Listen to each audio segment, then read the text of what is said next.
రైతుల పంటలకు మద్దతు ధరల పెంపు మోసపూరితమని ఎరువులు 20% పెంచి పంటల మద్దతు ధరలు కేవలం 8% మాత్రమే పెంచి కేంద్ర ప్రభుత్వం రైతులను మోసగించిందని ఆంధ్రప్రదేశ్ రైతు సంఘం రాష్ట్ర ఉపాధ్యక్షులు ఎం సూర్యనారాయణ, రాష్ట్ర సహాయ కార్యదర్శి కె శ్రీనివాస్ తీవ్రంగా విమర్శించారు. శనివారం ఏలూరు పవర్పేట అన్నయ్య భవనంలో కేంద్రం ప్రకటించిన మద్దతు ధరలపై వారు మీడియాతో మాట్లాడారు. కేంద్ర ప్రభుత్వం 14 వ్యవసాయ పంటలకు మద్దతు ధరలు ప్రకటించిందని అన్నారు. వ్యవసాయ ఉత్పత్తుల ధరలు పెంచేందుకు సరిగ్గా వారం రోజుల ముందు కాంప్లెక్స్ ఎరువుల ధరలను పెంచేందుకు ఎరువుల కంపెనీలకు కేంద్ర ప్రభుత్వం అనుమతి ఇచ్చిందన్నారు. ఈ రకంగా ఎరువుల ధరలపై 15% నుండి 20% పైగా ధరలు పెంచుకునేందుకు ఎరువుల కంపెనీలకు అనుమతి ఇచ్చిన కేంద్ర ప్రభుత్వం రైతులు పండించిన వ్యవసాయ పంటలపైన కేవలం 0.1% నుండి 8% వరకు మాత్రమే ధరలు పెంచుతూ పెట్టుబడి ఖర్చులపై 50% అదనంగా ధర నిర్ణయించామని చెప్పడం రైతులను మోసం చేయడం కాదా అని ప్రశ్నించారు. రైతుల అనుమతి లేకుండా బలవంతపు భూసేకరణకు పాల్పడడం దుర్మార్గమన్నారు. అభివృద్ధికి ఎవరూ వ్యతిరేకం కాదని, జరిగిన అభివృద్ధిని నాశనం చేసి కొత్తగా అభివృద్ధి చేస్తామని మాయమాటలు చెప్పడం ఇదే అభివృద్ధికి వ్యతిరేకమని అన్నారు. ఎప్పటికైనా ప్రభుత్వం పునరాలోచన చేసి భూసేకరణ నిలిపివేస్తామని ప్రకటించడం సంతోషకరమని అన్నారు. పట్టు వదలకుండా పోరాడిన రైతులు, పరిసర గ్రామాల ప్రజలకు అభినందనలు తెలియజేశారు. సూర్యనారాయణ, ఆంధ్రప్రదేశ్ రైతు సంఘం రాష్ట్ర ఉపాధ్యక్షుడు. కేంద్ర ప్రభుత్వం ఇటీవల ఎరువుల ధరలని భారీగా పెంచుకోవడానికి కంపెనీలకు అవకాశం ఇచ్చింది.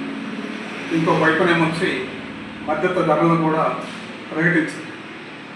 ఈ రెండింటిని కంపేర్ చేసి చూసుకుంటే మద్దతు ధరలు అన్నది నామమాత్రంగా పెంచారు. వారం రోజుల క్రితమే కంపెనీలకి ఎరువుల ధరలు పెంచుకోవడానికి అవకాశం ఇచ్చిన దగ్గర చూస్తుంటే కంపెనీలు 15% నుంచి 30% వరకు ఎరువుల ధరలు పెంచుకున్నారు. 50 కేజీలు కాంప్లెక్స్ ఎరువుల ధర 300 వరకు పైన పెంచారు. అంటే గంటా దగ్గర 600 రూపాయల ఎరువుల ధరని పెంచుకున్నారు. అదే సమయంలో రైతాంగానికి పంటలకి మద్దతు ధరకు సంబంధించి సిఎస్సిపి రికమెండ్ చేసిన దాంట్లో కేంద్ర ప్రభుత్వం ఆమోదించి చూసుకుంటే 14 పంటలకు మాత్రమే మద్దతు ధరలు ప్రకటించారు.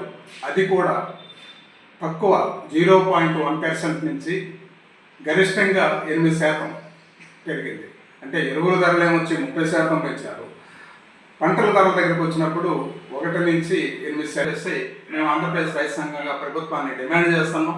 అలాగే C2+50% ప్రాతిపదిక మీద ధరలను నిర్ణయించాలని చెప్పేసి ఈ 2 అంశాలని సాధించడం వరకు మేము రైతాంగంలో విస్తారంగా క్యాంపెయిన్ చేసి ప్రభుత్వం మీద ఒత్తిడి చేస్తాం.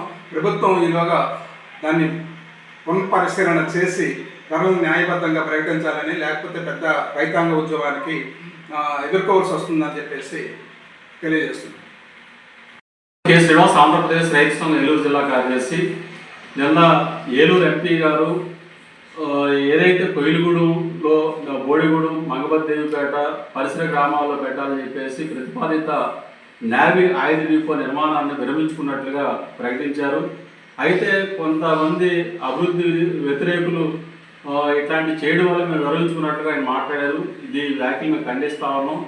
అక్కడ రైతులు, ప్రజలు అందరూ కూడా ఈ నేవీ ఆయుధ డిపో పెట్టడం వల్ల గ్రామాలకి, పంటలకి తీవ్ర నష్టం ఏర్పడుతుంది. కాబట్టి నేవీ ఆయుధ డిపో పెట్టవద్దని చెప్పేసి అక్కడ ఉన్న రైతాంగం, ప్రధానంగా రైతులు, రైతు కూలీలు, అలాగే ఆయా గ్రామాల ప్రజలు పెద్ద ఎత్తున రోడ్డెక్కి పోరాటం చేసిన ఫలితంగానే దాన్ని వెనక్కి తీసుకున్న పరిస్థితి ఉన్నది. అంటే ఇది రైతులు, అక్కడ ఉన్న ప్రజల పోరాట విజయంగా మేము రైతు సంఘంగా భావిస్తా ఉన్నాం. ఎందుకంటే బలవంతపు భూసేకరణ చేయకూడదు. మొక్కజొన్న ఇట్లాంటి అనేక పంటలు, ఉద్యాన పంటలు, వ్యాపార పంటలు పండుతున్న ప్రాంతాన్ని నాశనం చేసి ప్రజల జీవితాలు నాశనం చేయాలని చెప్పేసి అట్లాంటి ఆలోచన చేసి దాన్ని అభివృద్ధి అని చెప్పేసి అనడం దాన్ని మేము అంగీకరించే ప్రసక్తే లేదు. కాబట్టి ఎప్పటికైనా వెనక్కి వెళ్ళడం మంచి పరిణామం. భవిష్యత్తులో అట్లాంటి ప్రాజెక్టులు వస్తే అభివృద్ధి కాని చోట్ల పెట్టి ఆ ప్రాంతాలను అభివృద్ధి చేసే విధంగా ప్రభుత్వం యొక్క ప్రణాళిక ఉన్నారని చెప్పేసి సందర్భంగా మేము కోరుతాము.